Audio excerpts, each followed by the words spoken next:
हमारे non biological प्रधानमंत्री के शासनकाल में भारत बना नर्क। अस्सलाम वालेकुम, मैं हूँ उस्मान, आप देख रहे सच्ची खबरें।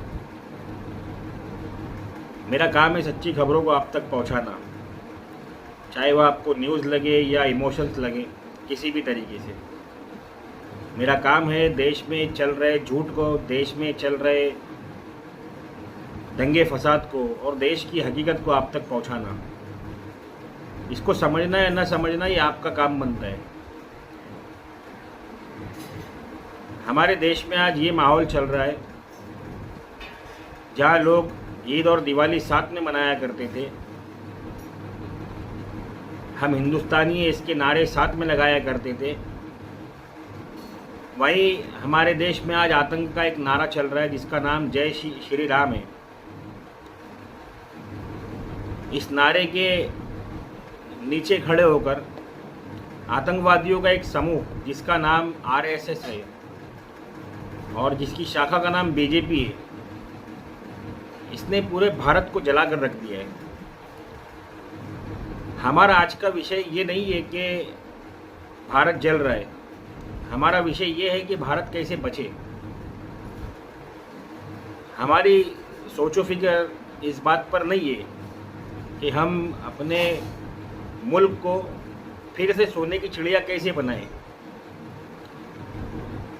आज हमारे लिए सोचो फिक्र की सबसे ख़ास और सबसे अहम जो बात है वो ये है कि हम हमारे देश को बचा कैसे दें इन दरिंदे आतंकवादियों के हाथ से, जो ईवीएम नाम की एक झूठी तकनीक से अपने आप को सर्वश्रेष्ठ बताकर समस्त भारत पर जो है ना राज कर रही है और लोगों में सिर्फ और सिर्फ नफरत फैला रही है। ये मेरे पीछे चल रहा वीडियो आप जो देख रहे हैं ये तेलंगाना का बताया जा रहा है। 3 मुसलमान लोग रास्ते से जा रहे थे और आतंकवादी समूह का एक प्रोग्राम था, एक कार्यक्रम था जिसमें सो कॉल्ड हिंदू आतंकियों ने इन तीनों को पकड़ लिया और आतंकी के नारे लगवाए। वाकई ये आतंक के नारे, क्योंकि अगर ये धार्मिक नारे होते तो ये धर्म स्थलों पर चल रहे होते या किसी धार्मिक कार्य में चल रहे होते। गली कूचों में हथियारों के और मॉब के बल पर लोगों में प्रदर्शित नहीं किए जा रहे होते। आज हिंदुस्तान में सबसे बड़ी जो जरूरत है वो ये है कि हम बीजेपी पार्टी को कैसे हटा दें सत्ता से, शासन से और हमारे देश से। अमेरिका ने गुजरातियों को अमेरिका से निकालकर बाहर फेंकने का फैसला कर लिया है। जिस दिन डोनाल्ड ट्रंप कुर्सी पर बैठेगा वो सबसे पहले आदेश पारित करेगा कि मैं गुजरातियों को अमेरिका से निकालकर बाहर फेंक रहा हूँ। ये गुजराती ये सिर्फ बाजारों में डांडिया नहीं मारते माल में तौलने में। ये जब से सत्ता में आए हैं, ये जब से राजनीति में आए, हिंदुस्तान की राजनीति में, इन लोगों ने हिंदुस्तान को सिवाय नुकसान पहुंचाने के, गर्द करने के और कोई काम नहीं किया है। आप इनका इतिहास उठा लो, जो इन लोगों ने झूठा इतिहास आपके सामने रखा है उसको नहीं, सच्चा इतिहास इनका उठाओ तो पता चलेगा कि ये लोग हिंदुस्तान की सिर्फ और सिर्फ बर्बादी चाहते और खुद को सत्ता में रखना चाहते। संभल के मसले को लोगों ने उठाया ज़बरदस्ती का। एक हनुमान मंदिर वहाँ पर जो है ना बरामद हुआ, जैसे वो पहले धरती पर कभी था ही नहीं, अचानक से वो प्रकट हो गया। और वहाँ के सीओ ने जो पहले मुसलमानों को जाहिल बोल रहा था, जाहिल का बच्चा, उसने इस मंदिर को ढूंढ लिया और इसके बाकी अवशेष भी ढूंढ लिए, जबकि मंदिर के बनाने वाले ये बोल रहे हैं कि मंदिर को हमने जो है ना बंद रखा था, क्योंकि यहाँ पर हम लोग रहते ही नहीं है तो यहाँ क्या करेंगे मंदिर को रखकर। यहाँ कोई अतिक्रमण नहीं हुआ है, यहाँ पर कोई घेराव नहीं हुआ है, कोई किसी चीज़ को नुकसान नहीं पहुँचाया गया है, जबकि संभल का वो मखसूस इलाका जहाँ पर वो मंदिर है वो पूरा का पूरा मुसलमानों से भरा हुआ है। आप ऑनर की बात सुनिए मंदिर की। कब आप यहाँ से चले गए थे छोड़ के पलट? में चले गए 17 साल पहले। कारण था, क्या कारण था, किस वजह से छोड़ा? हाँ, डर वोर कुछ ना, आपस में जो है सब चले गए थे तो अकेले रह गए थे, इसलिए जाना। और कोई वजह ना थी, डर की कोई वजह। ये मंदिर पर अतिक्रमण होना शुरू हो गए थे।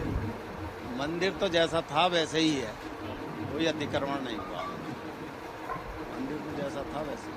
बगल में जो मंदिर से सटी हुई दीवार नजर आ रही है, उसको लेकर क्या कहना है तो मंदिर का ही कमरा है, मंदिर लोगों ने बनवाया? हाँ, हम ही लोगों ने बनवाया। जो अतिक्रमण वाली बात है कि आगे भी जो है वो हिस्सा एक बढ़ गया था, दीवार खड़ी हो गई थी, उसको लेकर क्या? दीवार तो हम ही लोगों ने खड़ी कराई। कोई दीवार नहीं खड़ी हुई थी। जब हम जा रहे थे यहाँ से तो हम इसके बनवा गए थे, इसलिए कि जितनी जगह मंदिर की है वो मंदिर की जगह बनी रहे। बाद में किसी को कोई मनाही नहीं थी, कोई कभी भी आए दर्शन करे, चाबी ले। कितनी आसानी और प्रेम से इन्होंने बताया कि नहीं, ये मसला यहाँ से कोई भागने का नहीं है, या यहाँ पर ऐसा नहीं है कि मुसलमानों ने हमको प्रताड़ित किया और हम यहाँ से चले गए। लोगों ने पलायन किया। ना मुसलमानों ने कभी हमको पहले मना किया, ना मुसलमानों ने हमको अभी मना किया जाते रहे कि हम लोग यहाँ रहे या ना रहे, या हमारा मंदिर रहे या ना रहे। डर का माहौल तो कुछ है। अगर ये मंदिर जब यहाँ से की जगह मस्जिद होती थी तो चाबी आप सबके पास थी, तो हिंदू इसको कब का रस्तौल तोड़ चुके बिरादरी के होते। पास थी। मैंने अपने कल की वीडियो में आपको बताया, हिंदू मंदिर को, मस्जिद को तोड़ चुके होते बिरादरी रहती थी यहाँ पे, और वहां पर किसी भगवान को निकाल चुके होते, क्योंकि इनके भगवान मंदिरों में नहीं होते, इनके भगवान मस्जिदों में ही होते।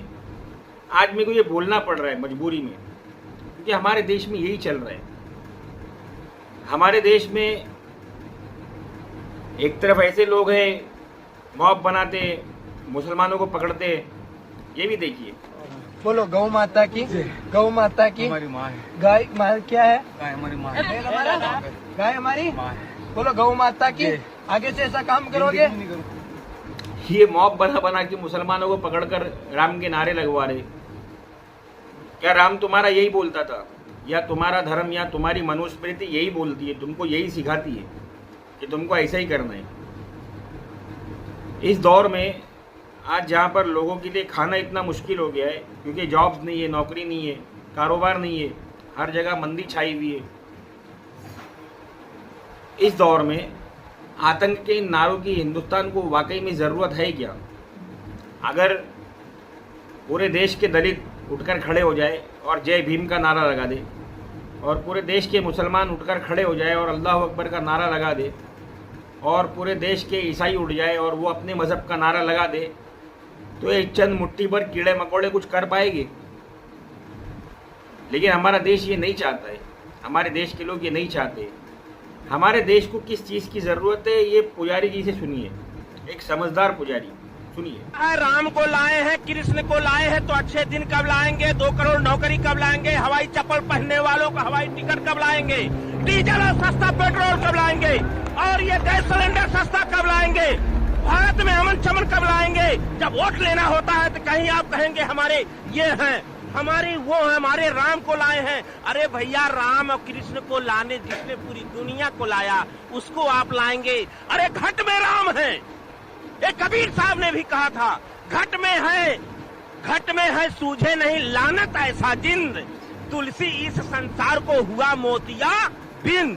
इसे हजार वीडियो मेरे पास में है, जहाँ पर हिंदू आतंकी मॉब बनाकर मुसलमानों को और दलितों को और ईसाइयों को मार रहे, जहाँ चर्चों को जलाया जा रहा है, नुकसान पहुँचाया जा रहा है, जहाँ पर मठों को जलाया जा रहा है, जहाँ पर मस्जिदों को तोड़ा जा रहा है, और ऐसे पता नहीं क्या क्या ऊट पटांग कुकृत्य किए जा रहे।